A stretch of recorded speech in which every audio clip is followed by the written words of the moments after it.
प्रेक्षको नमस्कार. आजच्या हॅलो डॉक्टरच्या या भागामध्ये मी डॉक्टर प्रशांत जाधव आपल्या सर्व प्रेक्षकांचं मनपूर्वक स्वागत करतो. मित्रो, आजचा रविवार खरं म्हटलं तर केवळ आठवड्यातला एक दिवस नाही आहे, तर समज वाढवण्याचा, गैरसमज दूर करण्याचा आणि माणुसकी जपण्याचा दिवस आहे. मित्रो, आज उद्या 9 फेब्रुवारी जागतिक आरोग्य संघटनेच्या वतीने जागतिक अपस्मार दिवस हा जगभरामध्ये साजरा केला जातो. त्याच पार्श्वभूमीवर निवडलेला आजचा विषय आपण स्क्रीनवर आपल्या पाहू शकता. आजचा आपला विषय आहे जागतिक अपस्मार दिन 9 फेब्रुवारी. 9 फेब्रुवारी जागतिक अपस्मार दिन. मित्रो, आज आपण जागतिक अपस्मार दिनाच्या पार्श्वभूमीवरती या आजाराविषयी जाणून घेणार आहोत, जो मेंदूचा आजार आहे, पण ज्याला समाजाने अनेकदा अंधश्रद्धेचा ठपकाही त्यावर ठेवला गेला. अपस्मार म्हणजे मित्रो खरं पाहिलं तर शिक्षा कोणतीही नाही आहे ती, तर तो एक आजार आहे, सर्वसाधारण तो आजार आहे, जो उपचारक्षम आजार आहे आणि नियंत्रणात ठेवता येणारा आजार आहे. आणि या विशेष अशा विषयावरती आपल्याला मार्गदर्शन करण्यासाठी टोपियोला नॅशनल मेडिकल कॉलेज आणि नायर हॉस्पिटल येथील सुप्रसिद्ध न्यूरोलॉजिस्ट हे आपल्याला मार्गदर्शन करण्यासाठी इथे उपस्थित आहेत. त्यांचं नाव आहे डॉक्टर राहुल चकोर सर. सर, आपलं मनपूर्वक मी स्वागत करतो आजच्या हॅलो डॉक्टरच्या या भागामध्ये. मित्रो, आपल्या पाहुण्यांचा अल्प परिचय जर करून घ्यायचा झाला तर डॉक्टर राहुल चकोर सर हे MD DM fellowship in neuro physiology, त्याचसोबत फेलोशिप इन एपिलेप्सी क्लिव्हलँड क्लिनिक येथून त्यांनी ही पदवी प्राप्त केलेली आहे. अगदीच त्यांचा ते सध्या प्राध्यापक व प्रमुख न्यूरोलॉजी विभाग टोपियोला नॅशनल मेडिकल कॉलेज व BL नायर हॉस्पिटल मुंबई येथे ते रुजू आहेत. 40हून अधिक प्रकाशने त्यांच्या नावावरती आहेत. आणि त्यांची बलस्थाने सांगायची झाली तर मायग्रेन, मल्टिपल स्क्लेरोसिस, तीव्र इस्चेमिक स्ट्रोक यावरील क्लिनिकल ज्या चाचण्या आहेत ही त्यांची विशेषता अशी म्हणावी लागेल. त्याचसोबत स्पेशलायझेशनची क्षेत्राबद्दल त्यांच्या बोलायचं झालं तर neuro immunology, multiple sclerosis, stroke, डोकेदुखी या गोष्टींबद्दल उल्लेख नक्कीच करावा लागेल. त्या काही विशेष गोष्टी त्यांच्याबद्दल सांगायच्या झाल्या तर signature clinical science in neurology हे पुस्तकही त्यांनी लिहिलेलं आहे. त्यांचं लेखन या पुस्तकाचं आहे. नायर रुग्णालय न्यूरो इम्युनॉलॉजी आणि अपंगत्व जी OPD आहे तीही त्यांनी तेथे सुरू केलेली आहे. त्याचसोबत हाय डिपेंडन्सी युनिट HDU ज्याला म्हणतात हेही न्यूरोलॉजी नायर हॉस्पिटल येथे न्यूरोलॉजी डिपार्टमेंटमध्ये त्यांनी सुरू केलेलं आहे. त्याचसोबत हरगोबिंद शिष्यवृत्त, रतन टाटा प्रवास अनुदान, बिर्ला स्मारक कोश एंडोमेंट हे गोष्टी प्राप्त झालेल्या आहेत. त्यांना पुरस्कार प्राप्त झालेले आहेत. 2014चा वैद्यकीय आणि मानवी सेवांसाठी मौलाना आझाद पुरस्कारही त्यांनी प्राप्त केलेला आहे. आणि 2021चा मुंबई स्ट्रोक सोसायटी विशिष्ट सेवा पुरस्कारानेही त्यांना प्रदान करून त्यांचा सत्कार करण्यात आलेला आहे.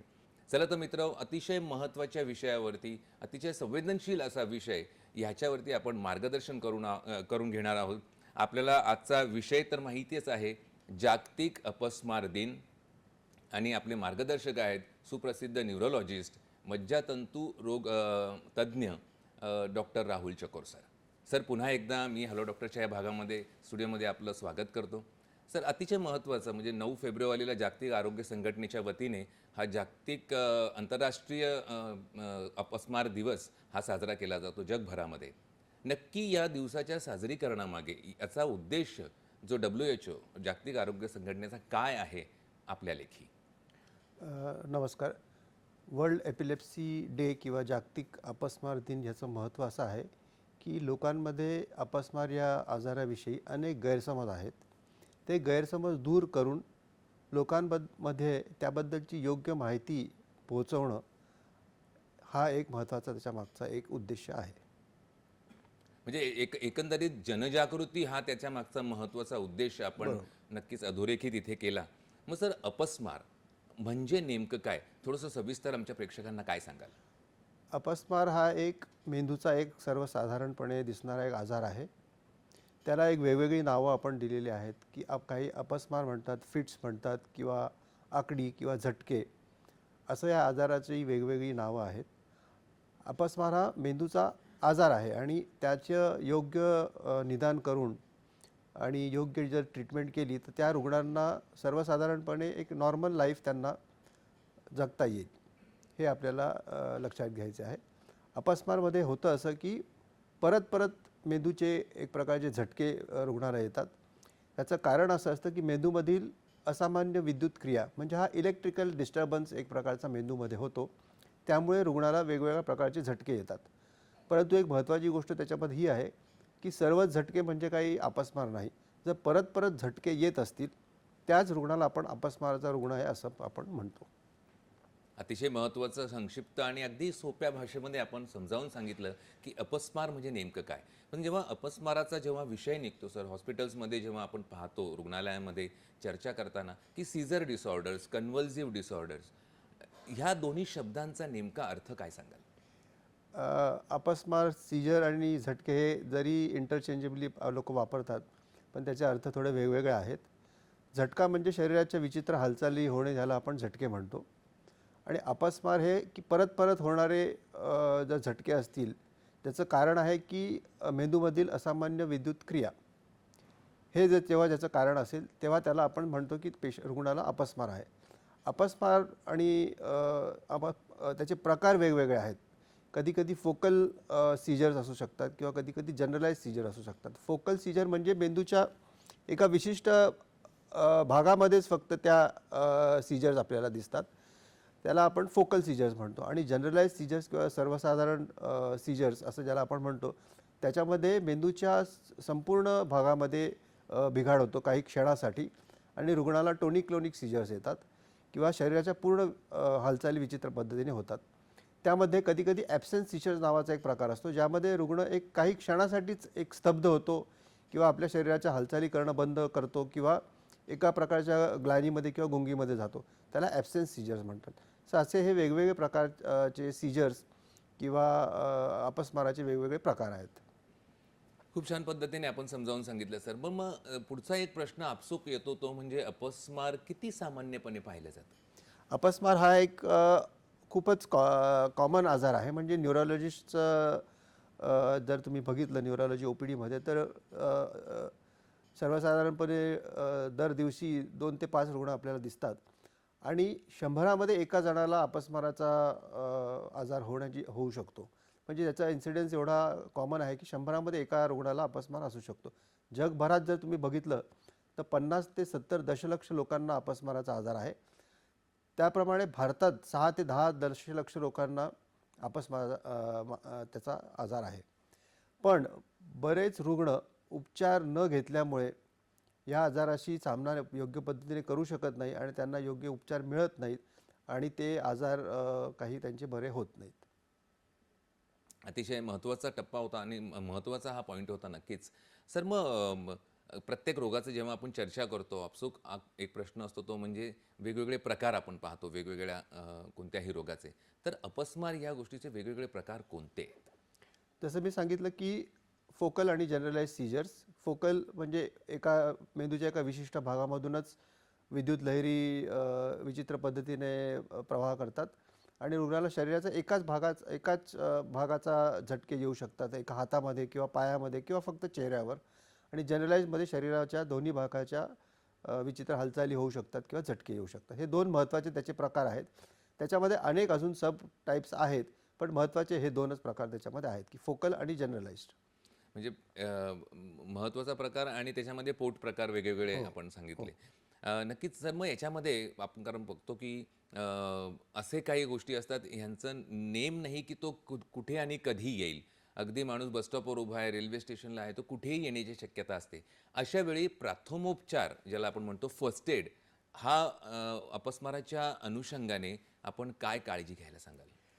जर रुग्णाला किंवा कुणालाही समजा तुम्ही बघितलं जर अपस्माराचा झटका आला आहे किंवा फिट्स आल्या आहेत, तर त्याच्यामध्ये सगळ्यात महत्त्वाचं एक तुम्ही आपण लक्षात ठेवलं पाहिजे की घाबरून न जाता शांतपणे त्या रुग्णाला एका कुशीवर झोपवणं सगळ्यात महत्त्वाचं आहे, जेणेकरून त्याच्या शरीराला इजा होणार नाही. जर टाईट कपडे घातलेले असतील ते थोडे लूज करावे, म्हणजे जेणेकरून त्याला नीट ऑक्सिजन मिळेल. रुग्णाला जर काही इजा होण्याची शक्यता असेल तर त्याच्या आजूबाजूला गर्दी करू नये, काही इजा होऊ नये ह्याची काळजी घेण्यात यावी. त्याच्यामध्ये गैरसमज असा आहे की लोक रुग्णाच्या तोंडामध्ये काही वस्तू घालतात, चमचा घाला किंवा अजून काही घाला किंवा कांदाचा वास द्या, हे असं सगळं काही करायची गरज नसते. रुग्णाच्या जेव्हा शरीराच्या हालचाली होत असतात तेव्हा त्या हालचाली थांबवण्याचा प्रयत्न करू नये, कारण की त्या हालचाली अतिशय वेगाने आणि तीव्रतेने होत असतात. त्यामुळे जर आपण थांबवायचा प्रयत्न केला तर रुग्णाला अधिक इजा होण्याची शक्यता असते. त्यामुळे रुग्णाला च्या हालचाली थांबवायचा प्रयत्न करू नये. आणि हा फिट्स किंवा अपस्माराचा झटका आहे तो किती काळ चालला आहे हे आपण थोडं त्याच्यावर लक्ष ठेवलं पाहिजे, कारण की सर्वसाधारणपणे 2 मिनिटामध्ये कुठलाही फिट्स किंवा आकडी किंवा अपस्माराचा जो झटका असतो तो 2 मिनिटामध्ये साधारणपणे तो थांबतो आपोआपच. जर 2 मिनिटापेक्षा जास्त तो झटका जर जर कंटिन्यू होत असेल तर आपल्याला रुग्णाला हॉस्पिटलमध्ये नेण्याची गरज असते. पण सर्वसाधारणपणे 2 मिनिटाच्या आत तो झटका नक्कीच तो थांबणार. अतिशय महत्त्वाचं आणि अगदी सोप्या भाषेमध्ये अगदी संक्षिप्त पद्धतीने आपण समजावून सांगितलं. महत्त्वाचा विषय आहे आणि आपण जाणतात की आजचा विषय जो 9 फेब्रुवारीच्या पार्श्वभूमीवर आपण करत आहोत. नक्की आता विषयाचा जो पुढचा टप्पा असणार आहे तो त्याच्यावरचं निदान, त्याचं डायग्नोसिस आणि उपचार या विषयांवरती पण आपण चर्चा करणार आहोत. वेगवेगळे कंगोरे आपण त्याचे जाणून घेणार आहोत. पण आता इथे विशेष वेळ झालेली आहे छोट्याशा विश्रांतीची, तर कुठेही जाऊ नका. पाहत राहा आपला आवडता कार्यक्रम हॅलो डॉक्टर.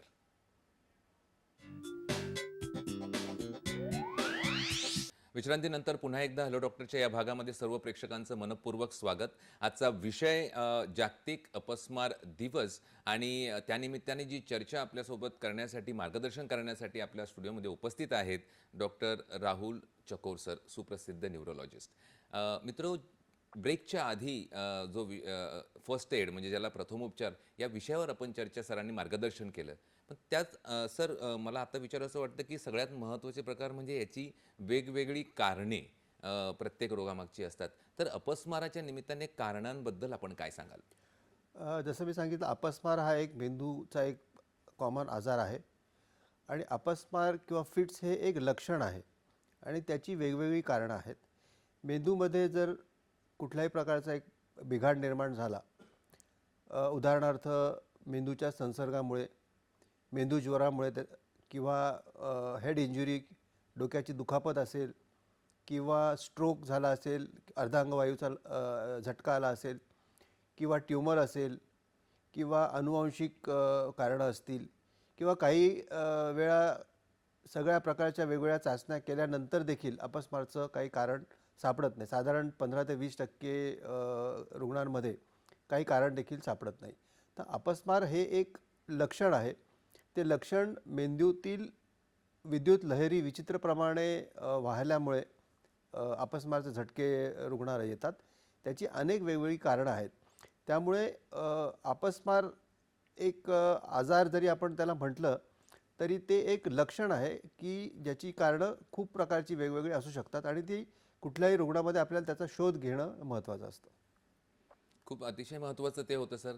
आणि मगाशी आपण जेव्हा प्रथमोपचाराबद्दल बोलत होतो, कुठेही आपल्याला जेव्हा पाहायला मिळतं, तर बऱ्याच वेळा आपण पाहतो की अतिउत्साही लोकांकडून काही चुका घडतात. अशा वेळी मदत करण्याची त्यांची इच्छा असते, पण माहिती नसल्याकारणाने काही गोष्टी चुकीच्या होतात.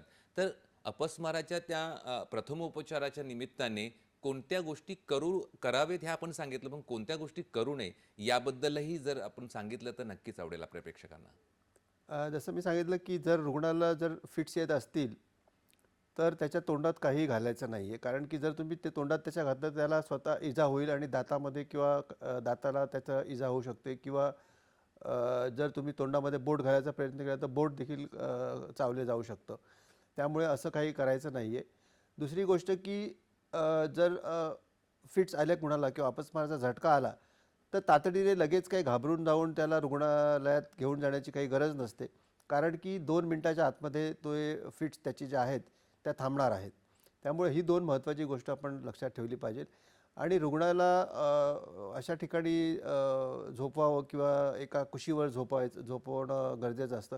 त्याला पालथं नक्कीच होऊ देऊ नये. जर पालथं त्या रुग्णाला केलं तर त्याचा श्वासोच्छ्वास कोंडू शकतो. त्यामुळे रुग्णाला पालथं न करता त्याला एका कुशीवर ठेवणं त्याच्यामध्ये महत्त्वाचं आहे. खूप महत्त्वाचं होतं सर ते. सर प्रत्येक आजारामध्ये त्याचं निदान हा सर्वात महत्त्वाचा टप्पा मानला जातो. जेणेकरून त्याचं निदानावरतीच पुढचे उपचार आणि बाकी सगळ्या गोष्टी ह्या अवलंबून असतात. तर अपस्माराच्या अनुषंगाने निदान त्याचं कसं केलं जातं याबद्दलही सविस्तर नक्कीच ऐकायला आवडेल. अपस्माराचं निदान हे जसं एक आय विटनेस किंवा ज्यांनी त्या रुग्णाला झटका येताना बघितलं असेल त्याच्याकडून त्याचं हिस्ट्री घेणं, सविस्तर इतिहास घेणं खूप महत्त्वाचं असतं. कारण की जर जनरलाइज फिट्स असतील किंवा अपस्माराचा संपूर्ण झटका असेल तर रुग्ण बेशुद्ध अवस्थेत असतो. त्यामुळे त्या रुग्णाला त्याच्याबद्दल काही लक्षात राहत नाही. त्यामुळे त्या रुग्णाच्या बरोबर जी कोणी व्यक्ती असेल आय विटनेस त्यावेळी त्यांच्याकडून माहिती घेणं महत्त्वाचं असतं. किंवा जर समजा अशा ठिकाणी रुग्णाला झटका आला जिथे व्हिडिओ कॅमेरा आहे किंवा CCTV कॅमेरा आहे तर त्या कॅमेऱ्याची क्लिप जर ती रुग्णाबरोबर जी व्यक्ती असेल त्यांनी जर घेऊन आली मोबाईलवर तर त्याच्यानी निदान करणं खूपच सोपं होतं. त्यामुळे हिस्ट्री खूप महत्त्वाची आहे अपस्माराच्या रुग्णांमध्ये. आणि वेगवेगळ्या प्रकारचे झटके असतात. कधी कधी फक्त चेहऱ्याला, कधी कधी हाताला, पायाला किंवा संपूर्ण. त्यामुळे हिस्ट्री आणि आय विटनेस अकाउंट हे खूप महत्त्वाची गोष्ट आहे. त्याच्यानंतर जेव्हा रुग्ण न्यूरोलॉजिस्टकडे जातात तेव्हा न्यूरोलॉजिस्ट त्याचं पूर्णपणे एक फिजिकल एक्झामिनेशन करतात. त्याच्यामध्ये चेहऱ्याच्या हालचाली बरोबर होत आहेत का नाही, डोळ्याच्या हालचाली बरोबर होत आहेत का नाही, हातापायाच्या हालचाली बरोबर होत आहेत का नाही, काही इम्बॅलन्स आहे का नाही, ह्याची पूर्ण न्यूरोलॉजिस्ट जी आहे ती पूर्ण चाचण्या एक फिजिकल एक्झामिनेशन घेतात. त्याच्यामध्ये त्यांना काही दोष आढळून आला तर त्याच्यामुळे देखील एक क्लू मिळू शकतो की रुग्णाला न्यूरोलॉजिकल काहीतरी डेफिसिट आहे, अपस्मार देखील रुग्णाला असू शकतो. त्यानंतर आपण लॅबोरेटरी टेस्ट किंवा वेगवेगळ्या चाचण्या आपण करायला सांगतो. तर यामध्ये 2 महत्त्वाच्या. सर नक्कीच मी थांबवतो तुम्हाला, क्षमा करावी. पण आता प्रेक्षक आपल्याशी जोडले गेलेले आहेत. चाचण्यांबद्दल आपण सविस्तर बोलूच. वंदनाताई देसाई बँड्रावरून आपल्याशी इथे जोडले गेलेले आहेत. वंदनाताई आपला प्रश्न विचारा. हा डॉक्टर, मला माझा मुलगा पण त्याला पण अपस्मारीचा जो लहानपणी 12 वर्षाचा होता तेव्हापासून त्याला अचानक असं व्हायला लागलं. म्हणजे फिट म्हणजे काय ना, तो एकदम असा ओरडतो आणि पडतो. असे खूप खूप प्रकार त्याच्यामध्ये होता. आज तो 50 वर्षाचा आहे. आम्ही खूप औषधं केली पण काहीच फरक पडत नाही त्याच्यामध्ये. तर त्याचं काय आहे, त्याच्यावर काय निदान, काय सगळं MRI झालाय, सगळं झालंय, EEG वगैरे सगळं झालेलं आहे त्याचं करून. आपला प्रश्न आमच्या लक्षात आला. नक्कीच ताई, सरांकडून आपण त्यांचं मार्गदर्शन घेऊ. सर काय सांगाल? जे तुम्ही सांगितलं की लहानपणापासून जर त्याला असा जोरात आवाज करून तो विचित्र पद्धतीने हालचाली होत असतील तर नक्कीच अपस्मार असण्याची शक्यता खूप जास्त आहे. पण तुम्ही म्हणता की त्याचं EEG आणि MRI देखील केलेलं आहे, त्या सगळ्या चाचण्या नॉर्मल आहेत. तर याला आपण इडिओपॅथिक एपिलेप्सी असं म्हणतो. साधारणपणे 15 ते 20% केसेसमध्ये काही कारण सापडत नाही आणि अपस्माराचे झटके रुग्णाला येत असतात. आणि जर औषधांनी ते कंट्रोलमध्ये होत नसतील तर पुढील इतर स्पेशल चाचण्या त्याच्यामध्ये करायला लागतील आणि त्यासाठी आपल्याला डॉक्टरांचा योग्य सल्ला घेणं गरजेचं आहे. धन्यवाद वंदनाजी, आपल्या प्रश्नाबद्दल. त्याने एक महत्त्वाचा कंगोरा या विषयाचा उलगडला गेला आपल्या प्रश्नामुळे. नक्कीच धन्यवाद आपल्या प्रश्नाबद्दल. सर आपण उपचार निदानाचं बोलत होतो आणि त्याच्यामध्ये वेगवेगळ्या गोष्टी आपण सांगत होता. हो. काय सांगाल? निदानामध्ये जसं मी सांगितलं हिस्ट्री आहे, त्याच्यानंतर लॅबोरेटरी टेस्ट आपण करतो. त्याच्यामध्ये 2 महत्त्वाच्या टेस्ट आहेत. एक म्हणजे EEG किंवा त्याला इलेक्ट्रोएन्केफेलोग्राम असं म्हणतात.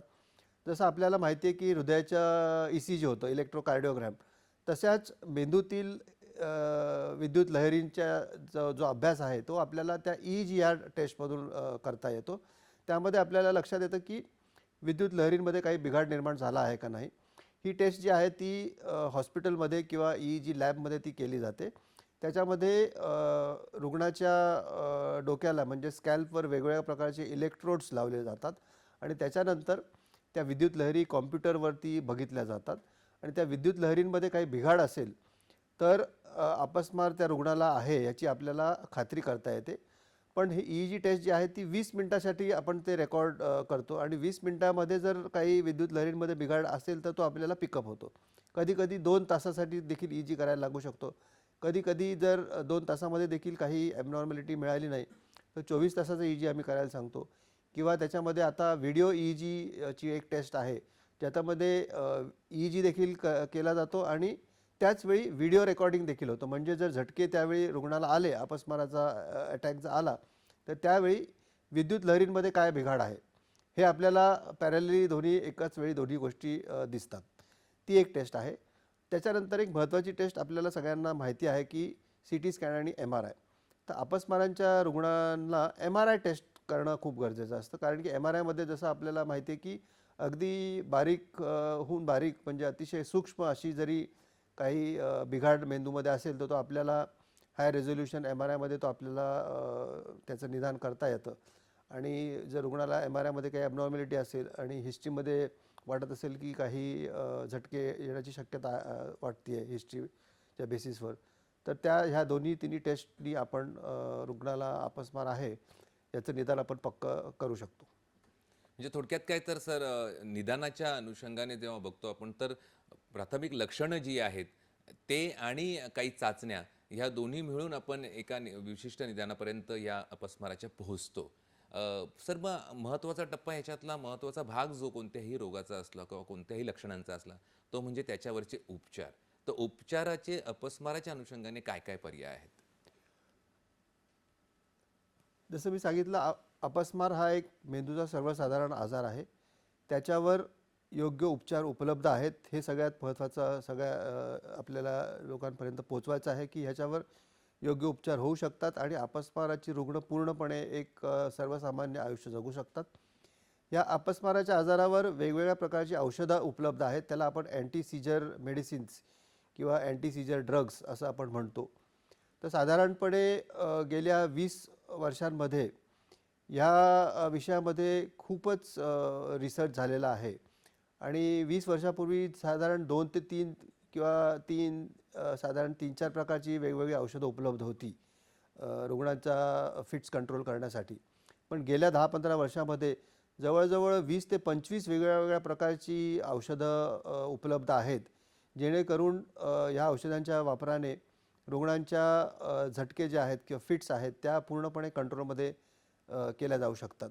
आणि ही औषधं अतिशय सेफ आहेत, म्हणजे की साईड इफेक्ट्स पण त्याचे काही जास्त नाही आहेत आणि रुग्णाला दिवसातून एकदा किंवा जास्तीत जास्त 2दा ही औषधं घेतली तर त्यांचे फिट्स पूर्णपणे कंट्रोलमध्ये होऊ शकतात.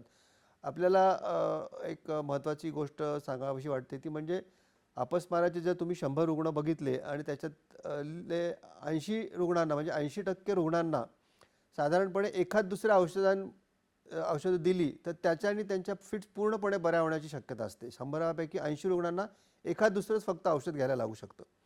साधारणपणे त्याच्यातले उरलेल्या 20% मध्ये 10-15% रुग्णांना एक ॲडिशनल औषध घ्यायला लागू शकतं, म्हणजे 2 किंवा 3 औषधं घ्यायला लागू शकतात.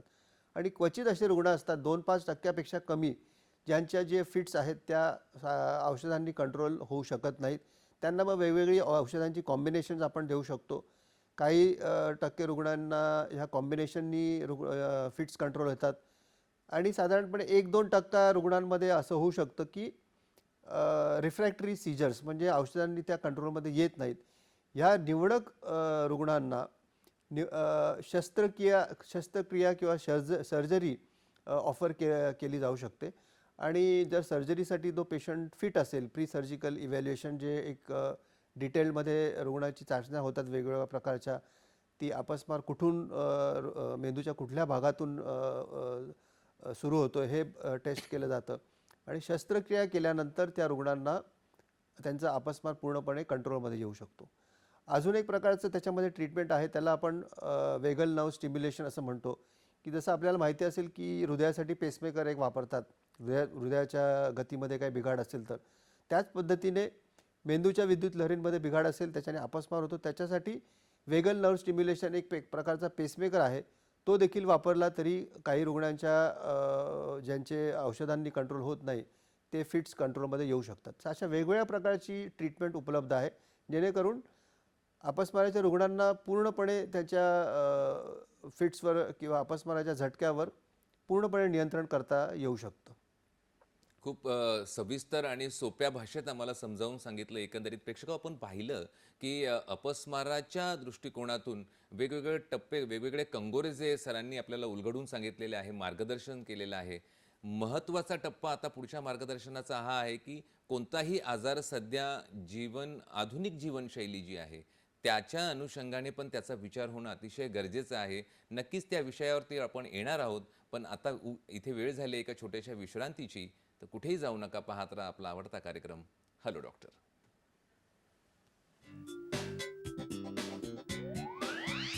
ब्रेकनंतर पुन्हा एकदा आजच्या हॅलो डॉक्टरच्या या भागामध्ये सर्व प्रेक्षकांचं मनपूर्वक स्वागत. आजचा विषय आपण जाणून आहात जागतिक अपस्मार दिवस, आणि मार्गदर्शन करण्यासाठी जे तज्ज्ञ पाहुणे आज आपल्या स्टुडिओमध्ये उपस्थित आहेत ते सुप्रसिद्ध न्यूरोलॉजिस्ट डॉक्टर राहुल चकोर सर. सर, ब्रेकवर जाण्याच्या आधी आपण महत्त्वाच्या काही गोष्टी आपण चर्चा केल्या, उपचारापर्यंत आपण पोहोचलो होतो. जसं मी बोललो ब्रेकवर जायच्या आधी की प्रत्येक रोगाचा एका आधुनिक जीवनशैलीच्या अनुषंगाने पण विचार होणं गरजेचं आहे. याबद्दल अपस्मार आणि आधुनिक जीवनशैली याबद्दल काय सांगाल? जसं मी सांगितलं की अपस्मार हा मेंदूचा आजार आहे. त्याच्यामध्ये जीवनशैली, एक योग्य आणि सुरळीत जीवनशैली असणं रुग्णाला खूप महत्त्वाचं आहे. कारण की हा आजार जो आहे मेंदूतील विद्युत लहरींमुळे होतो, आणि मेंदूतील विद्युत लहरींना जर आपल्याला शांत ठेवायचं असेल, नियंत्रणात ठेवायचं असेल, तर सगळ्यात महत्त्वाचं म्हणजे आपल्याला आपली जीवनशैली जी आहे ती एक संथ प्रकारे किंवा शांत एक जीवनशैली असणं खूप गरजेचं आहे. त्याच्यासाठी सगळ्यात महत्त्वाचं आहे की झोप आपली पूर्ण होणं खूप गरजेचं आहे. कारण जेव्हा आपण झोपतो त्यावेळी आपल्या मज्जासंस्थेमध्ये देखील एक प्रकारचं एक रिलॅक्सेशन एक होत असतं, आणि मज्जासंस्थेला त्याच्या विद्युत वाहिन्यांना एक प्रकारची रेस्ट मिळत असते. त्यामुळे व्यवस्थित झोप असणं हे अपस्माराच्या रुग्णांना अतिशय महत्त्वाचं आहे. आणि आम्ही साधारणपणे अपस्माराच्या रुग्णाला सांगतो की 8 तासाची कंटिन्युअस झोप, म्हणजे सलग झोप त्यांना 8 तासाची मिळणं खूप गरजेचं असतं, जेणेकरून की रात्री वेळेवर झोपणं आणि सकाळी वेळेवर उठणं. जर दिवसामध्ये देखील कधी त्यांना जर शक्य असेल तर 15-20 मिनटं दुपारचा जर त्यांनी आराम केला तर त्यांना त्याचा नक्कीच फायदा होऊ शकतो. दुसरा महत्त्वाचा त्याच्यामध्ये मुद्दा असा आहे की मद्यपदार्थ किंवा अंमली पदार्थाचं सेवन करू नये. कारण की मद्यप्राशन किंवा अंमली पदार्थाच्या सेवनामुळे मेंदूतील विद्युत लहरींवर त्याचा विपरीत परिणाम होतो आणि अपस्माराचे झटके येण्याची शक्यता असते. ताणतणाव कमी असणं खूप गरजेचं आहे, कारण की स्ट्रेसमुळे देखील विद्युत लहरींचा बिघाड निर्माण होऊ शकतो. त्यामुळे स्ट्रेस कमी असणं खूप गरजेचं आहे.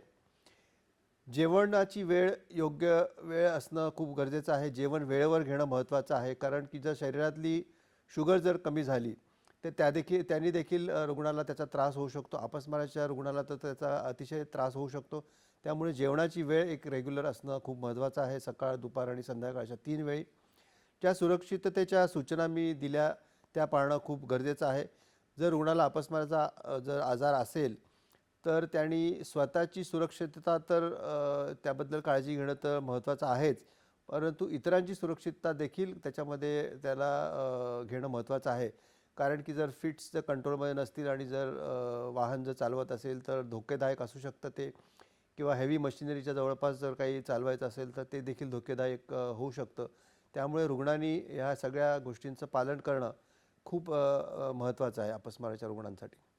खूप महत्त्वाचं होतं सर. आधुनिक जीवनशैली म्हणजे धावतं जग जिथे आपण पाहतो, या धावत्या जगामध्ये कुठे थांबावं, आहार, विहार, मानसिक ताणतणाव जो आहे या गोष्टीकडेही आपण अंगुली निर्देश केला त्या निमित्ताने. आणि सगळ्यात महत्त्वाची गोष्ट म्हणजे व्यवस्थित शांतपणे घेतलेली 8 तासाची झोप.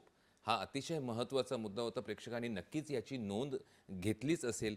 सर, मग औषध प्रेक्षक आपल्याशी जोडले गेलेत ॲक्च्युली, तर त्यांचा प्रश्न आपण घेऊया. विजयजी पाटील हे पालघर येथून आपल्याशी जोडले गेलेले आहेत.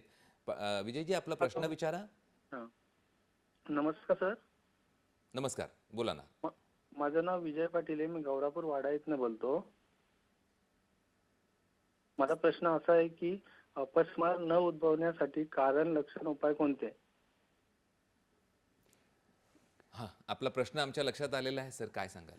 अपस्मार न होण्यासाठी कारण म्हणजे अपस्मार हे एक लक्षण आहे वेगवेगळ्या आजारांचं, मेंदूशी निगडीत आजारांचं. जसं की मी सांगितलं की मेंदूज्वर, स्ट्रोक, हेड इंजुरी, ट्यूमर ही सगळी त्याची कारणं आहेत. तर त्याच्यामध्ये प्रिव्हेन्शन म्हणजे आपण एक हे करू शकतो की हेड इंजुरी प्रिव्हेन्शन. कारण अपस्माराचं एक तरुणपणामधलं जे कारण महत्त्वाचं आहे की हे हेड इंजुरीचं एक कारण आहे. त्यामुळे हेड इंजुरी प्रिव्हेन्शनसाठी आपण जे हेल्मेट वापरायचं जे आपल्याला एक आहे, ते हेल्मेट वापरणं आणि हेड इंजुरी प्रिव्हेन्शन करणं खूप महत्त्वाचं आहे. दुसरं आहे की कुठल्याही प्रकारचं इन्फेक्शन जर असेल मेंदूज्वर, त्याच्याने अपस्मार उद्भवू शकतो. त्यामुळे जर अशी कुठली लक्षणं दिसली की जर डोकेदुखी खूप जास्त असेल, फीवर असेल किंवा विचित्र पद्धतीचे काय क्रिया होत असतील शरीराच्या, तर त्याची लक्षणं म्हणजे कदाचित मेंदूज्वर असू शकतो ही असतील, तर त्याच्याकडे आपण लक्ष देणं गरजेचं आहे आणि डॉक्टरांकडून त्वरित योग्य सल्ला घेणं महत्त्वाचं आहे अशावेळी.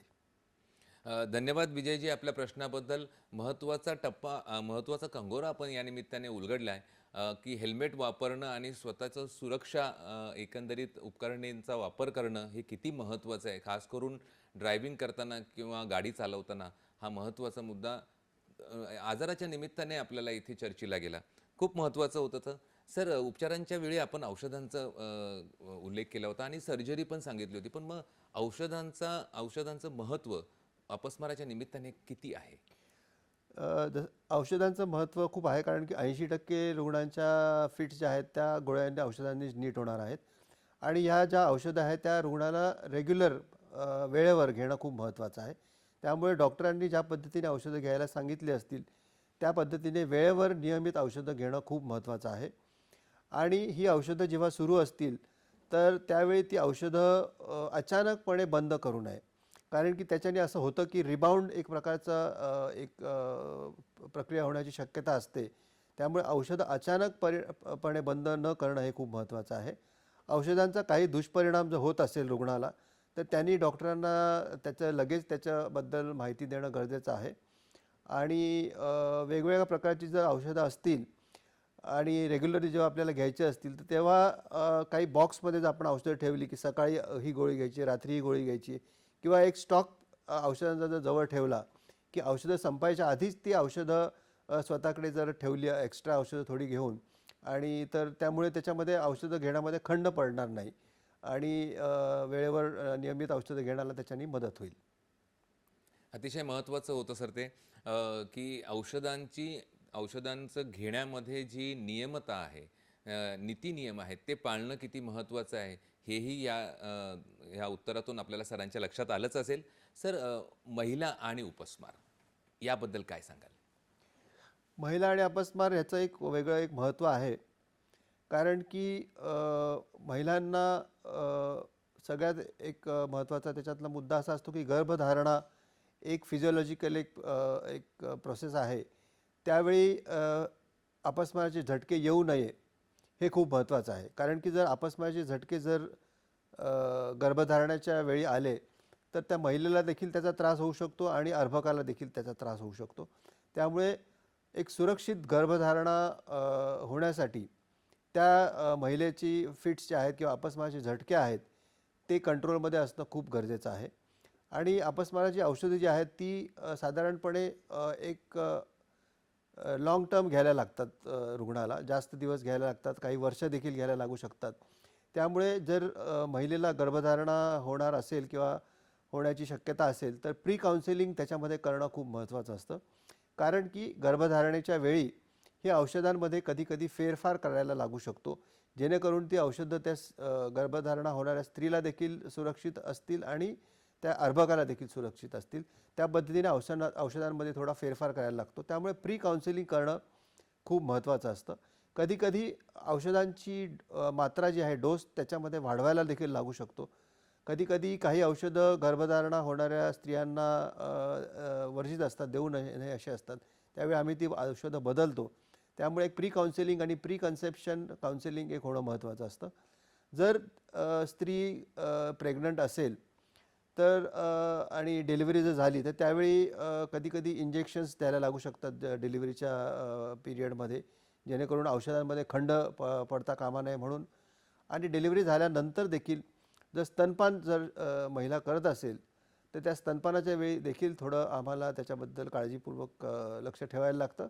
पण साधारणपणे स्तनपान हे अतिशय सुरक्षित असतं, फिट्सचे औषध जरी चालू असतील तरी, त्यामुळे स्तनपान करण्यामध्ये काही अडचण होत नाही. आणि एक चांगली गोष्ट आहे की जर अपस्मार व्यवस्थितपणे जर कंट्रोलमध्ये असेल तर स्त्रिया ह्या अगदी नॉर्मल धारण करू शकतात आणि डिलिव्हरी देखील नॉर्मल प्रकारे होऊ शकते आणि स्तनपान देखील त्यांना करता येऊ शकतं. आणि एक सामान्य स्त्रीप्रमाणे त्यांना ह्याच्यामध्ये काही अडथळा निर्माण होणार नाही जर त्यांनी जर डॉक्टरांचा सल्ला जर पाळला आणि एक प्लॅन्ड पद्धतीने जर त्यांनी गर्भधारणा जर केली तर त्यांना त्याच्यामध्ये काही अडचण निर्माण होणार नाही. खूप महत्त्वाचं होतं सर हे, की महिलांच्या दृष्टिकोनातून जर विचार केला तर नक्कीच आपण बरेचसे केसेस अशा अपस्माराच्या गर्भधारणेचा जो महत्त्वाचा कालावधी असतो या दरम्यान आपण ऐकतो, बऱ्याच वेळा पाहिलेल्या ह्या गोष्टी. तर प्री कन्सेप्च्युअल जी काउन्सिलिंग तुम्ही म्हणालात ही अतिशय महत्त्वाची बाब इथे नोंदवली गेली नक्कीच. सर, प्रत्येक आजाराचा जेव्हा आपण विचार करतो किंवा चर्चा करतो तर त्याच्याबद्दलचे समज गैरसमज हाही मुद्दा अतिशय महत्त्वाचा आहे, जेणेकरून समाजामध्ये आणि उद्देश जो आपला या जागतिक अपस्मार दिवसाचा आहे तो हेच गैरसमज दूर करणं कुठेतरी असतं आणि एकंदरीत जागरूकता आपल्या प्रेक्षकांमध्ये आणणं, सामान्य माणसांमध्ये आणणं. तर अपस्माराच्या अनुषंगाने हे मिथ ज्याला आपण म्हणतो की मिथक व तथ्य याबद्दल आपण काय सांगाल?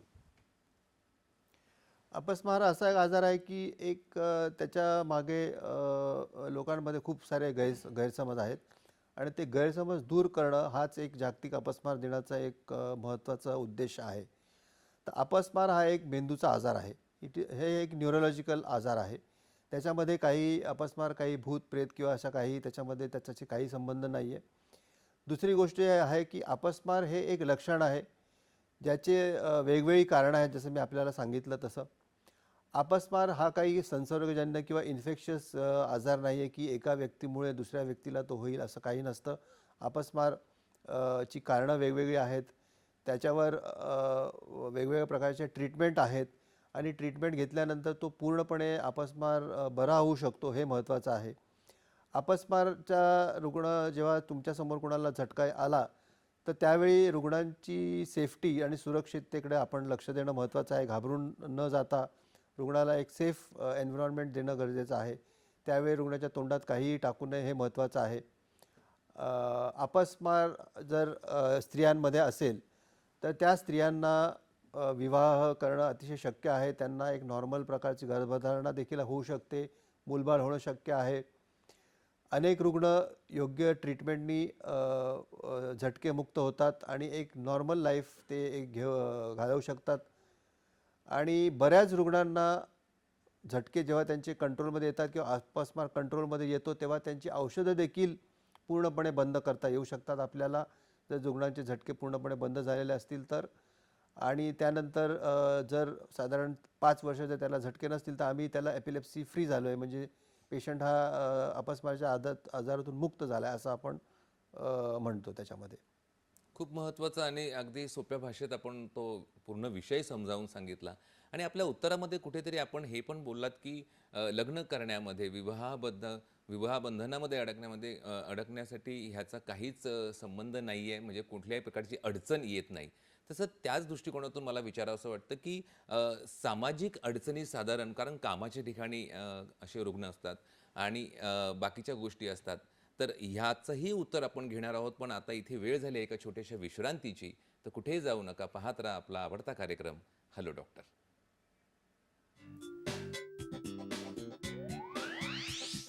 प्रेक्षको, छोट्याशा ब्रेकनंतर पुन्हा एकदा स्वागत आजच्या हॅलो डॉक्टरच्या या भागामध्ये. आजचा विषय आपण जाणून आहात जागतिक अपस्मार दिवस आणि आपल्या स्टुडिओमध्ये उपस्थित आहेत मार्गदर्शन करण्यासाठी तज्ज्ञ पाहुणे, ते म्हणजे सुप्रसिद्ध न्यूरोलॉजिस्ट डॉक्टर राहुल चकोर सर. सर, ब्रेकच्या आधी आपण अनेक महत्त्वाच्या गोष्टींची चर्चा केली आणि जाता जाता मी हा प्रश्न तुम्हाला विचारणारच होतो की कामाच्या ठिकाणी अडचण, कारण तुम्ही सांगितलं की लग्न करण्यामध्ये कोणतीही अडचण अपस्माराच्या अनुषंगाने येत नाही. तर सामाजिक अडचणी अनेक अजून आहेत की कामाच्या ठिकाणी बऱ्याच ठिकाणी अडचणी असतात किंवा त्याच्याबद्दल शंका घेतली जाते. तर याबद्दल सविस्तर काय सांगू शकाल आपण? कामाच्या ठिकाणी सामाजिक अडचणी रुग्णाला येऊ शकतात, कारण की अपस्मार असा आजार आहे की ते झटके कधी येण्याची एक प्रकारची एक रुग्णाच्या मनामध्ये एक भीती असते.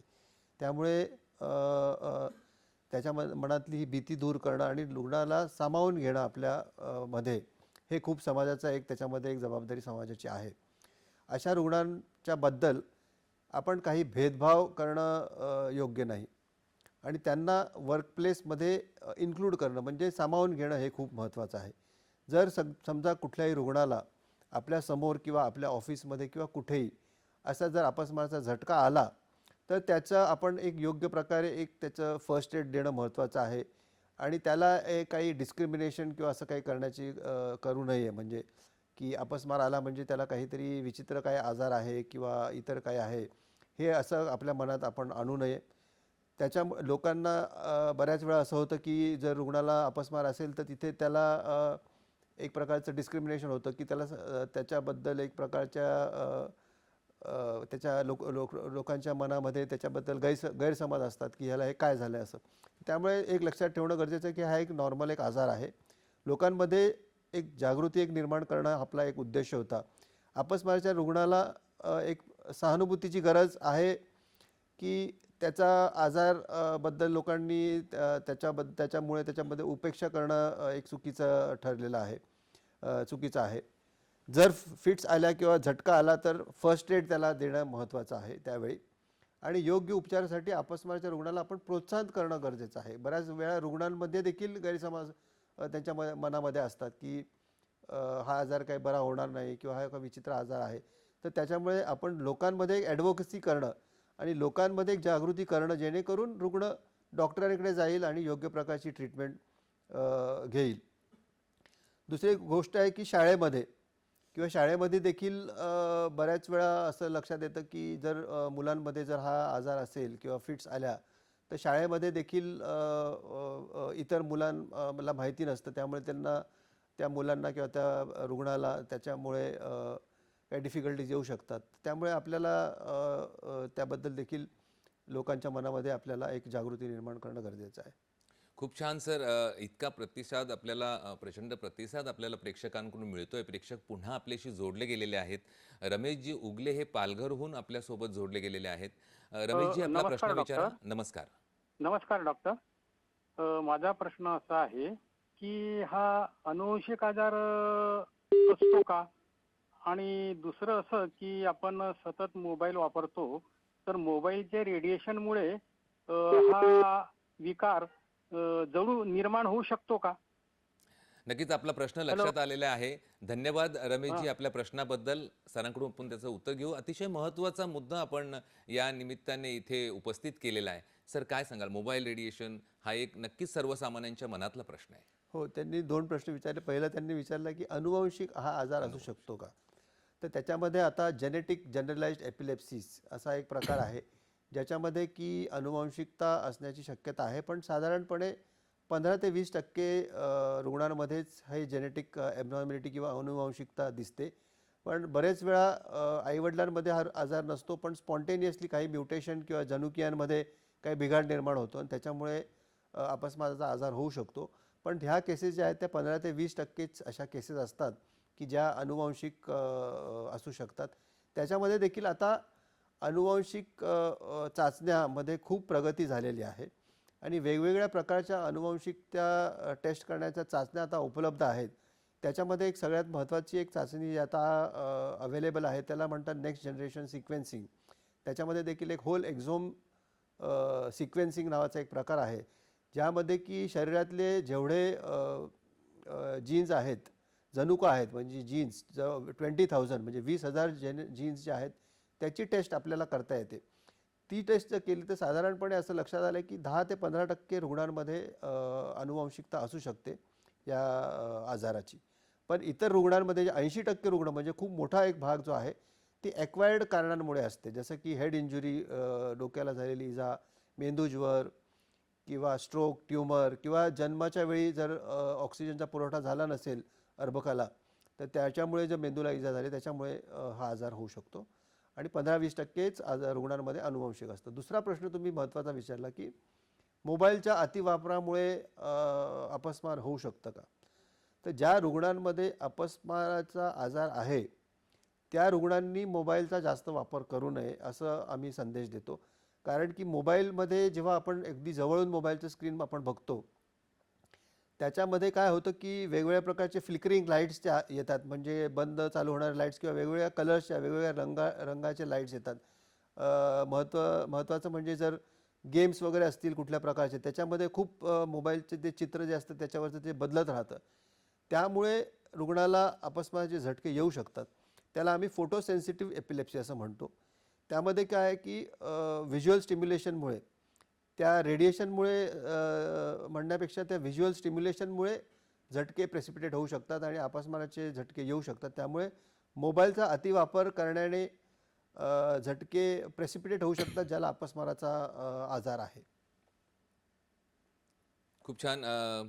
धन्यवाद रमेशजी. आपला प्रश्न अतिशय महत्त्वाचा होता. एक महत्त्वाचा कंगोरा त्यानिमित्ताने इथे उलगडला गेला आणि तो मुद्दा उपस्थित केल्यामुळे बऱ्याचशा प्रेक्षकांचा मनातला हा प्रश्न म्हणून त्यांनाही त्याची उत्तरं नक्कीच मिळालेली असतील. आपण कार्यक्रमाच्या अगदी शेवटच्या टप्प्यावरती आहोत. सर, मला आपल्याला विचारावंसं वाटतं की आपण मगाशी सामाजिक अडचणींबद्दल बोललो, तर त्याच्यामध्ये समाजाची नेमकी भूमिका कशी असावी याबद्दल थोडक्यात काय सांगाल? समाजाची भूमिका त्यामध्ये लोकांनी एक लक्षात घेणं महत्त्वाचं आहे की हा एक मेंदूचा आजार आहे. म्हणजे हा आजार आहे, हे काही एक विचित्र प्रकार, काय भूतप्रेत किंवा असं काही नाही आहे. आपल्याला सगळ्यांना माहिती करून घेणं महत्त्वाचं आहे की हा मेंदूचा एक आजार आहे. हा काही इन्फेक्शियस किंवा संसर्गजन्य आजार नाही आहे. त्याची वेगवेगळी कारणं आहेत जी मी आपल्याला सांगितली. अपस्माराच्या रुग्णांना जर तुम्ही योग्य ट्रीटमेंट देणं खूप महत्त्वाचं आहे.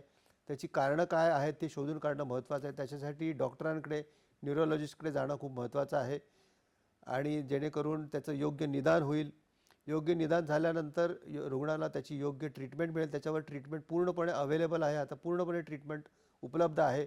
वेगवेगळ्या प्रकारची औषधं त्याच्यावर आहेत आणि 80% रुग्णांमध्ये साधारण एखाद दुसरं औषधांनीच अपस्मारा कंट्रोलमध्ये येऊ शकतात. हे लोकांपर्यंत आपल्याला पोचवायचं आहे. क्वचित असं होऊ शकतं की औषधांनी ते कंट्रोलमध्ये येत नाहीत झटके, तर त्या लोकांना सर्जरीचा देखील एक ऑप्शन आहे ज्याच्यामध्ये प्री सर्जिकल इव्हॅल्युएशन किंवा योग्य रुग्ण सर्जरीसाठी जे फिट आहेत त्यांना सर्जरी देखील ऑफर केले जाऊ शकते आणि सर्जरी केल्यानंतर अपस्मार त्यांचा पूर्णपणे बरा होऊ शकतो. एक वेगल नर्व स्टिम्युलेशन म्हणून जे पेसमेकरसारखा एक प्रकार आहे तो देखील आपण ऑफर करू शकतो रुग्णांना. त्याने देखील रुग्णांच्या बऱ्याचशा फिट्स कंट्रोलमध्ये येऊ शकतात. अपस्मारचे रुग्णनी योग्य ट्रीटमेंट जर घेतली तर ते एक सर्वसामान्य एक जीवन ते जगू शकतात आणि त्यांना आपण समाजाची ही महत्त्वाची भूमिका आहे की समाजाने त्यांना आपल्यामध्ये सामावून घेणं खूप गरजेचं आहे. समाजाने त्यांना एक सपोर्ट करणं गरजेचं आहे आणि रुग्ण जर असे कुठले असतील तर त्यांना डॉक्टरांकडे त्यांना ॲडव्होकेसी करायला पाहिजे एक प्रकारची, म्हणजे की डॉक्टरांपर्यंत त्या रुग्णांना पोचवणं गरजेचं आहे. आज देखील आपण जर बघितलं की ग्रामीण भागामध्ये अनेक गैरसमज या आजाराबद्दल आहेत आणि रुग्ण डॉक्टरांपर्यंत पोहोचतच नाहीत. त्यामुळे त्यांना ते योग्य उपचाराने वंचित राहतात. असं होता कामा नये, कारण ह्याच्यामध्ये एक ट्रीटमेंट गॅप इन एपिलेप्सी असा एक प्रकार आहे. म्हणजे एक मोठी गॅप आहे. ह्या रुग्णाची संख्या आपण जर बघितली कितीतरी दशलक्ष रुग्णांची संख्या आहे भारतामध्ये, पण 70 ते 80% रुग्ण हे डॉक्टरांपर्यंत पोहोचूच शकत नाही. म्हणजे एक खूप मोठी गॅप आहे. त्याची कारण असं आहे की जनजागृती नाही, लोकांना याबद्दल माहिती नाही. त्यामुळे गॅप कमी करणं, आपल्याला ट्रीटमेंट गॅप कमी करणं आपल्यासाठी खूप महत्त्वाचं आहे. खूप महत्त्वाचं होतं सर. त्या निमित्ताने सामाजिक भूमिका सविस्तर सांगण्याच्या निमित्ताने आपण एक महत्त्वाचा जो संदेश असतो तो पण आपण दिलेला आहे. खूप खूप धन्यवाद सर. नक्कीच वेळेची मर्यादा असते प्रत्येक विषयाला, तर त्यानिमित्ताने आता ह्या कार्यक्रमाची आपल्याला सांगता करावी लागत आहे. आपण सर व्यस्त वेळापत्रकातून वेळ काढून इथे जो वेळ आम्हाला दिला आणि मार्गदर्शन केलं ते अतिशय महत्त्वाचं होतं आणि सोप्या भाषेमध्ये होतं. आपण इथे आलात त्याबद्दल मी दूरदर्शनच्या सह्याद्री वाहिनीतर्फे आणि आमच्या तमाम प्रेक्षकांतर्फे आपले मनपूर्वक आभार मानतो. धन्यवाद सर आपण इथे आल्याबद्दल. प्रेक्षको, आपण पाहिलं की आजच्या चर्चेतून एक गोष्ट ठळकपणे आपल्या समोर आली, ती म्हणजे अपस्मार हा रोग आहे आणि तो महत्त्वाचा समजणं ही गोष्ट फार गरजेची आहे. तो रहस्य नाही, पाप नाही किंवा लपवण्याची ही गोष्ट नाहीच नाही. तर योग्य निदान, नियमित उपचार आणि सर्वात महत्त्वाचं म्हणजे समाजाची सकारात्मक भूमिका, यामुळे अपस्मार असलेली व्यक्ती, त्या व्यक्तीला एक एक साधारण सामान्य, सक्षम आणि आत्मसन्मानाने जगण्यासाठी नक्कीच मदत होऊ शकते. मित्र, आता वेळ झाली आहे इथेच थांबण्याची. पुन्हा भेटूया आपण हॅलो डॉक्टरच्या नवीन भागामध्ये नवीन विषयासह नवीन तज्ज्ञांसोबत. तोपर्यंत स्वस्थ रहा, मस्त रहा, आनंदी रहा. नमस्कार.